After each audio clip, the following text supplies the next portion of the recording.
गणपती बाप्पा मोरया.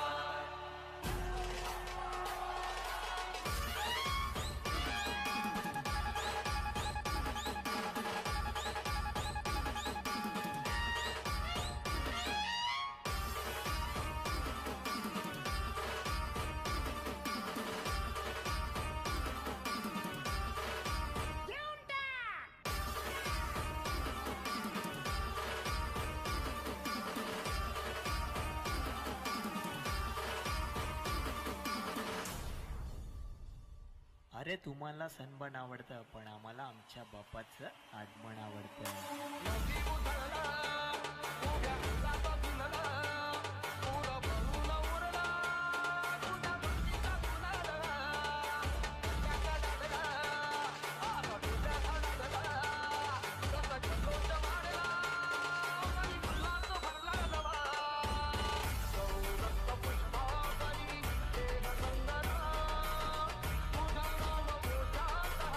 नमस्कार मित्रांनो, मी आहे आनंद पवार. तुमचं माझ्या यूट्यूब चॅनलमध्ये स्वागत आहे. आज आपण ज्योतिबा डोंगरावर वाडी रत्नागिरी कोल्हापूर या ठिकाणी ज्योतिबा देवाचं दर्शन घेण्यासाठी आलो आहोत. कुलदैवत आहे आमचं.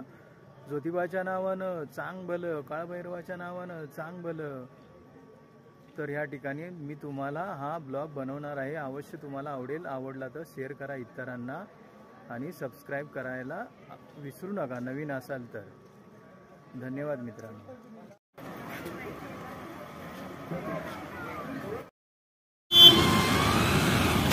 ज्योतिबा देवस्थानची थोडक्यात आख्यायिका तुम्हाला सांगत आहे.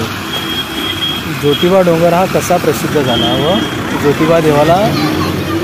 ज्योतिबा देवाचे नाव कसे पडले, ज्योतिबा हे नाव कसे पडले. डाव्या बाजूला पन्हाळगड आणि उजव्या बाजूला हाताला ज्योतिबाच्या डोंगरावर ज्योतिबाचे केदारलिंग हे देवस्थान आहे.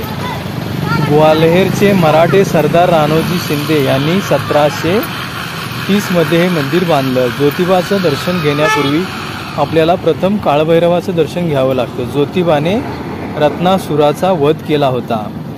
काळभैरवाला हा वध करणं शक्य झालं नसलं तरी त्याने रत्नासुराला पुरतं नामोहरण केलं होतं. त्याचा हा पराक्रम पाहून ज्योतिबाने त्याला आपल्या विश्वासात घेतलं.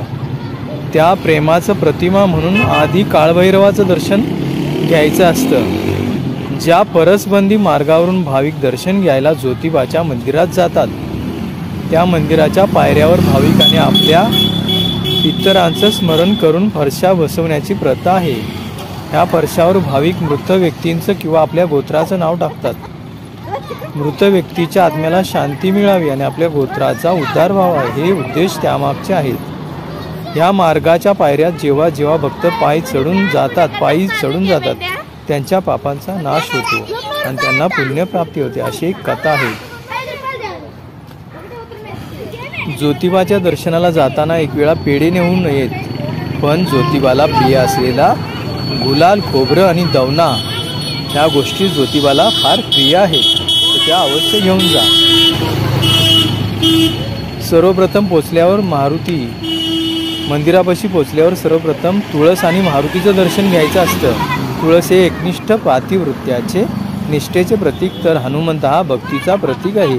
हे दोन्ही गुण अत्यंत आवश्यक आहेत, म्हणून अशा प्रकारे दर्शन घेतलं जातं. ज्योतिबांना ज्योतिबा हे नाव कशावरून मिळालं? ब्रह्मा, विष्णू आणि महेश यांची परीक्षा पाहण्यासाठी आदिशक्तीने ब्रह्मा शतमुख, विष्णू शतमुख, महेशला प्रकट केलं. त्या तिघांच्या एकत्रीकरणात जमदग्नीचा क्रोध आणि 12 सूर्याचे तेज मिसळून जगाला तारेल आणि गरिबाचा कैवारी ठरेल असा पुत्र आपल्याला लाभावा अशी तीव्र इच्छा असणाऱ्या विमल लांब भुजा मातेच्या ओंजळीत परब्रह्माने ज्योती स्वरूप अवतार धारण केला. त्यावरूनच त्यांना ज्योतिबा हे नाव मिळालं. पोंगड ऋषी आणि विमलांब भुजा ह्या दाम्पत्याच्या तपाचं हे फळ आहे म्हणजे ज्योतिबा. नंदी मंडपातील 2 नंदीचं वैशिष्ट्य, सर्वसाधारणपणे मंदिरामध्ये एकच नंदी असतो, पण ज्योतिबाच्या मंदिरातील नंदी मंडपात 2 नंदी आहेत. 1808 मध्ये दौलतराव शिंदे यांनी या नंदी मंडपाची स्थापना केली. यातल्या एका नंदीचे मुख एका बाजूला झुकलेले आहे तर दुसऱ्या नंदीचे मुख समोर आहे. उजवीकडच्या नंदीची किंचित झुकलेली नजर हे सगुण भक्तीचं प्रतीक मानलं जातं, तर स्वरूप चिंतनापेक्षा आत्मज्ञानाची ओढ असलेला समोरमुख असलेला नंदी निर्गुण भक्तीचं प्रतीक आहे. काशी विश्वेश्वराच्या शिवलिंगाचं महत्त्व. सध्याच्या घडीला इथल्या केदारेश्वर मंदिराजवळच गाभाऱ्यात 3 शिवलिंग आहेत. त्यातलं पहिलं नाथ केदारेश्वराचं केदारेश्वर शिवलिंग, दुसरं मराठेशाहीची ध्वजा भारतभर फडकवणाऱ्या ग्वाल्हेरकरांनी स्थापिलेले शिवलिंग, तिसरं काशी विश्वेश्वराचं शिवलिंग. दख्खनचा राजा असलेल्या नाथ केदार ज्योतिबाचं मुख दक्षिणेला आहे. इथल्या बाकी सगळ्या मंदिराच्या देवांचं मुख दक्षिणेला आहे, मात्र केदारेश्वराच्या मंदिरातला देवाचं मुख उत्तरेला आहे. 3 शिवलिंगापैकी काशी विश्वेश्वराचे शिवलिंग वगळता इतर 2 शिवलिंगाची पार नलिका पूर्वेला आहे. 12 ज्योतिर्लिंगाची परिक्रमा करणं भक्तांना सहज शक्य होणार नाही व त्यांना ती सहज शक्य व्हावी या हेतूने नाथाने अशा प्रकारे 12 ज्योतिर्लिंग स्थापन करण्यामागचा हेतू शिवलिंगाच्या पार नलिकेच्या दिशा उत्तरेला असावी. ह्या नियमाला हे मंदिर अपवाद आहे. जगदंबा म्हणजे चोपडाई मातेची आख्यायिका. इथे जगदंबा चोपडाई मातेची एक मूर्ती आहे. चर्मासुराचा वध करायला चोपडाई माता चंबळ नदीच्या तीरावरून हरिद्वारला आली. नाथ केदारेश्वराच्या भैरव सैन्यापैकी काही जणांना झालेला अहंकार दूर करण्यासाठी तिने आपल्याकडची परडी असुराच्या चर्माने आणि रक्ताने भरलेली या सैनिकांना उचलायला सांगितली. अनेकांनी प्रयत्न करून ते जराही हलवता येत नाही. त्यांच्या लक्षात आल्यावर त्यांना त्यांचं गर्वहरण झालं. नाथ केदारांनी सांगितल्याप्रमाणे तिने श्रावण शुद्ध षष्टीला रात्री रत्नासुराचा वध केला. त्याचा असुरांचा संहार करण्यासाठी नाथ केदाराबरोबर इथे आलेल्या जगदंबा महालक्ष्मीची एक मूर्ती या मंदिरात आहे.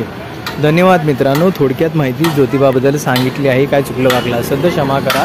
माझा व्हिडिओ आवडला तर जरूर लाईक करा, सबस्क्राईब करा आणि इतरांना शेअर करायला विसरू नका. धन्यवाद.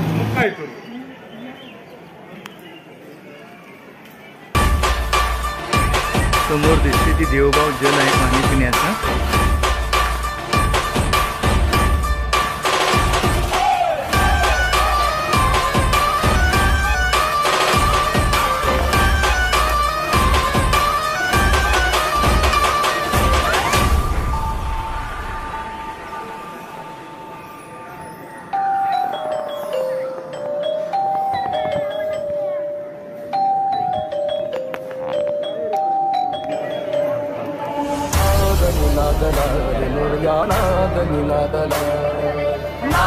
नादला रे गणपती बाप्पा मोरया.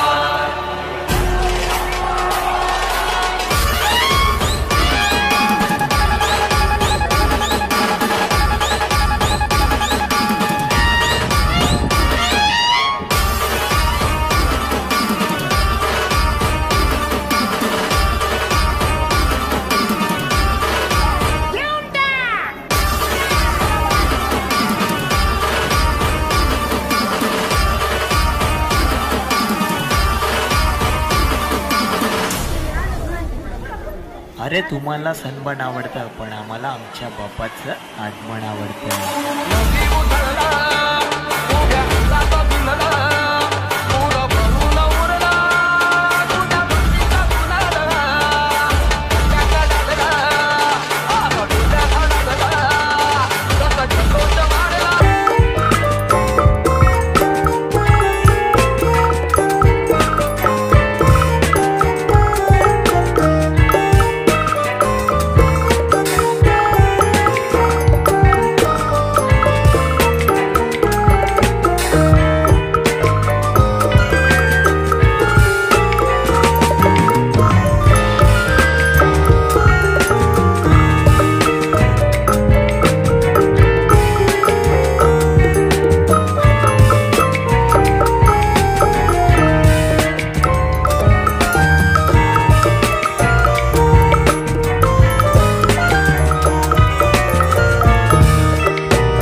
सेवा